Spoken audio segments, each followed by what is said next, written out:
ಕಾಂಗ್ರೆಸ್ನಲ್ಲಿ ಮತ್ತೆ ಆಪರೇಷನ್ ವಿಚಾರ ಪ್ರಸ್ತಾಪ ಆಗ್ತಾನೆ ಇದೆ. ಬಿಜೆಪಿ ಜೆಡಿಎಸ್ನ 15ಕ್ಕೂ ಹೆಚ್ಚು ಶಾಸಕರು ನಮ್ಮ ಸಂಪರ್ಕದಲ್ಲಿದ್ದಾರೆ ಅನ್ನುವಂತ ಹೇಳಿಕೆ ಈಗ ಸಂಚಲನಕ್ಕೆ ಕಾರಣ ಆಗ್ತಾ ಇದೆ.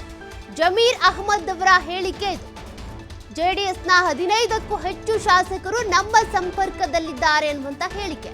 ಕಾಂಗ್ರೆಸ್ನಲ್ಲಿ ರಾಜಕೀಯ ವಿಕೇಂದ್ರೀಕರಣ ಎಂದಿದ್ದಂತ ವಿಜಯೇಂದ್ರ ಹೇಳಿಕೆಗೆ ಕೌಂಟರ್ ಕೊಟ್ಟಿದ್ದಾರೆ ಜಮೀರ್ ಅಹಮದ್. ಕೇವಲ ರಾಜಕೀಯಕ್ಕಾಗಿ ಸ್ಟೇಟ್ಮೆಂಟ್ ನೀಡಿದ್ರ ಜಮೀರ್ ಅಥವಾ ನಿಜಕ್ಕೂ ಕೂಡ ಕಾಂಗ್ರೆಸ್ನಲ್ಲಿ ಇಂತಹ ಬೆಳವಣಿಗೆಗಳು ನಡೀತಾ ಇದೆಯಾ? ಬಿಜೆಪಿಯೊಳಗಿನ ಬಣ ರಾಜಕಾರಣ, ಮತ್ತೊಂದು ಕಡೆ ಜೆಡಿಎಸ್ನ ಏಕ ವ್ಯಕ್ತಿ ಪ್ರದರ್ಶನ, ಇದೆಲ್ಲವೂ ಕೂಡ ಕಾಂಗ್ರೆಸ್ ಜೆಡಿಎಸ್ನ ನಾಯಕರು ಸಂಪರ್ಕದಲ್ಲಿ ಇರುವಂತೆ ಮಾಡ್ತಾ ಇದೆಯಾ? ದೋಸ್ತಿ ಪಕ್ಷದಲ್ಲಿ ಹಲವರಿಗೆ ಅಸಮಾಧಾನ ಉಂಟಾಗಿದೆ ಬಿಜೆಪಿ ಹಾಗೂ ಜೆಡಿಎಸ್ ಮೈತ್ರಿಯಲ್ಲಿ. ಹೀಗಾಗಿ ಪಕ್ಷ ತೊರೆಯೋದಕ್ಕೆ ನಿರ್ಧಾರ ಮಾಡಿದ್ದಾರಂತೆ ಕೆಲ ಶಾಸಕರು. ಡಿಕೆ ಶಿವಕುಮಾರ್ ಹೇಳಿಕೆಗೆ ಈಗ ಬಲ ತುಂಬಿದೆ ಜಮೀರ್ ಅಹಮದ್ ಅವರ ಹೇಳಿಕೆ ಕೂಡ.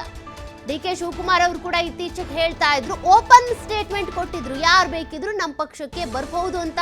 ಜೊತೆಗೆ ಅನೇಕ ಶಾಸಕರು ನಮ್ಮ ಸಂಪರ್ಕದಲ್ಲಿದ್ದಾರೆ, ಜೆಡಿಎಸ್ ಶಾಸಕರು ಅಂತ ಹೇಳಿದ್ರು. ಈಗ ಜಮೀರ್ ಅವರು ಕೂಡ ಅದೇ ಹೇಳಿಕೆ ಕೊಟ್ಟಿದ್ದಾರೆ. ಯಾವ ಕಾರಣಕ್ಕೂ ಏನೇನು ಆಗಲ್ಲ. ಈ 5 ವರ್ಷ ಇಲ್ಲ, ಇನ್ನು 15 ವರ್ಷ ಕಾಂಗ್ರೆಸ್ ಸರ್ಕಾರನೇ, ಮುಂದೇನು ಕಾಂಗ್ರೆಸ್ ಸರ್ಕಾರನೇ ಬರೋದು. ಈಗ ವಿಜೇಂದ್ರ ಅವರು ಅವ್ರ ಪಕ್ಷದಲ್ಲೇ ಭಿನ್ನಾಭಿಪ್ರಾಯ ಇದೆ ನೋಡಿ, ಅದ್ರ ಬಗ್ಗೆ ನೋಡ್ಕೊಳ್ಬೇಕು. ಅವ್ರ 3-4 ಗುಂಪಾಗಿದೆ. ಈಗ ಅವ್ರ ಪಕ್ಷದಲ್ಲೇ ಭಿನ್ನಾಭಿಪ್ರಾಯ ಇಟ್ಕೊಂಡು ನಮ್ಮ ಪಕ್ಷದ ಬಗ್ಗೆ ಮಾತಾಡ್ತವ್ರೆ. ಈಗ ನಮ್ಮ ಸರ್ಕಾರ ಈ 5 ವರ್ಷ ಏನೇನು ತೊಂದರೆ ಆಗಲ್ಲ, ಮುಂದೇನು ಕಾಂಗ್ರೆಸ್ ಸರ್ಕಾರನೇ ಬರೋದು. ಇನ್ನು 15 ವರ್ಷ ನಾವೇ ಕಾಂಗ್ರೆಸ್ ಅವರ ಅಧಿಕಾರಲ್ಲಿ ಇರ್ತೀವಿ. ಏನು ಆಪರೇಷನ್ನು ಇಲ್ಲ, ಗಿಪ್ರೇಷನು ಇಲ್ಲ. ಭಾಳ ಜನ BJP ಅವರು ಬರೋಕ್ಕೆ ಸಿದ್ಧ ಆಗಿದ್ದಾರೆ, JDS ಅವರು ಬರೋಕ್ಕೆ ಸಿದ್ಧ ಆಗಿದ್ದಾರೆ. ನಮ್ಗೇನಿಗೆ ಬೇಕಾಗಿದೆ?